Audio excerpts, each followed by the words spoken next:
السلام علیکم ناظرین، ہائی ٹیک نیوز کے نیشنل اور انٹرنیشنل خبروں میں آپ کا خیر مقدم ہے۔ میں ہوں نیہا خان۔ نظر ڈالتے ہیں آج کی اہم خبروں پر۔ وزیراعظم نریندر مودی نے اٹلی میں G7 کے موقع پر پوپ فرانسس سے ملاقات کی۔ اس دوران انہوں نے پوپ کو گرم جوشی سے گلے لگایا اور پوپ فرانسس کو ہندوستان آنے کی دعوت دی۔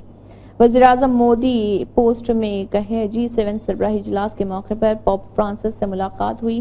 میں لوگوں کی خدمت کرنے اور دنیا کو بہتر بنانے کے لیے ان کے عزم کی تعریف کرتا ہوں۔ انہوں نے پوپ کو ہندوستان آنے کی دعوت بھی دی ہے۔ واضح ہے کہ پوپ صحت کے مسائل کے باعث ویل چیئر استعمال کر رہے۔ وزیراعظم نے پوپ کے ساتھ ایکس میں اپنی ملاقات کی کچھ تصاویر بھی شیئر کی، جس میں پوپ مسکراتے ہوئے پی ایم مودی کا استقبال کر رہے اور ہندوستانی وزیراعظم سے گلے ملنے کے لیے اپنے بازو بڑھاتے ہوئے نظر آ رہے۔ اس کے بعد دونوں نے گرم جوشی سے ایک دوسرے کو گلے لگایا۔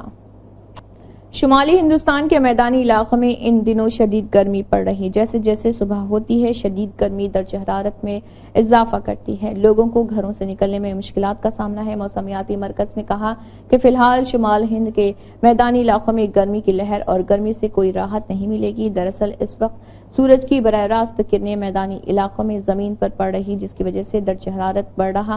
وہیں خشک اور گرم مغربی ہواؤں اور صاف آسمان کی وجہ سے شمسی تابکاری کی گرمی کی وجہ سے کچھ علاقوں میں درجہ حرارت میں نمایاں اضافہ ہوا۔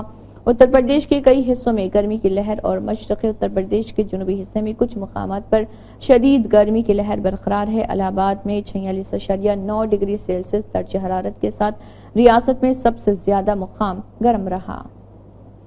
سماجوادی پارٹی ایس پی کے صدر اکھلیش یادو نے کہا کہ ایودھیا ضلع کے فیض آباد لوک سبھا حلقے سے ادھیش پرساد کی جیت کے ساتھ عوام نے نفرت کی سیاست کا خاتمہ کر دیا۔ اکھلیش یادو نے پارٹی کارکنوں اور نومنتخب ممبران پارلیمنٹ سے خطاب کرتے ہوئے کہا کہ 2024 کے لوک سبھا انتخابات نے ہندوستان کی سیاست کو بدل دیا۔ ہمیں تاریخی فتح ملی، لیکن اس جیت سے ہماری ذمہ داری اور بھی بڑھ گئی۔ ہمیں ابھی سے 2027 کے اسمبلی انتخابات کی تیاری شروع کرنی ہوگی۔ انہوں نے کہا کہ لوک سبھا انتخابات میں سماجوادی پارٹی کی تاریخی جیت نے سماجوادی پارٹی کی طاقت میں اضافہ کیا اور لیڈروں اور کارکنوں میں نئی توانائی ڈالی۔ آئندہ اسمبلی انتخابات میں جیت کا ہدف حاصل کرنے کے لیے جہاں ہم سب کو اپنی زبان درست رکھنی ہوگی، وہیں سب کا احترام کرنا بھی سیکھنا ہوگا۔ ہمیں عوام سے جڑا رہنا ہے۔ کانگریس کی party general secretary Priyanka Gandhi Vadra نے میڈیکل داخلہ امتحان نیٹ کے بہانے وزیراعظم مودی کی حکومت پر حملہ کرتے ہوئے اس سے نوجوان مخالف قرار دیا اور کہا کہ جب حکومت حلف لے رہی تھی NEET یعنی کہ نیٹ دھاندلی کر کے نوجوانوں کے مستقبل سے کھلواڑ کیا جا رہا تھا۔ پرینکا گاندھی نے کہا کہ نئی بی جے پی حکومت نے جیسے ہی حلف لیا، اس نے نوجوانوں کے خوابوں پر دوبارہ حملہ کرنا شروع کر دیا۔ نیٹ امتحان کے نتائج میں بے ضابطگیوں پر وزیر تعلیم کا متکبرانہ رد عمل 24 لاکھ طلباء اور ان کے والدین کی فریاد کو پوری طرح نظر انداز کرتا ہے۔ کیا وزیر تعلیم کو عوامی سطح پر دستیاب حقائق نظر نہیں آتے؟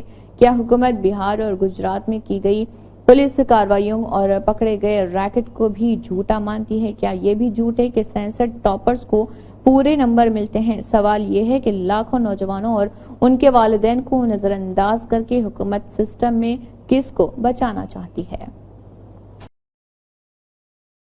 مغربی یو پی کے مظفر نگر سیٹ پر بی جے پی کی شکست کے بعد بی جے پی کے دو رہنما سنجیو بالیان اور سنگیت سوم کے درمیان لفظوں کی جنگ شروع ہو گئی۔ دونوں رہنما ایک دوسرے پر الزامات لگا رہے۔ دہلی اور لکھنؤ کے رہنما بھی ان دونوں رہنماؤں کے درمیان سیاسی جنگ ختم کرنے کے لیے کچھ نہیں کہہ پا رہے۔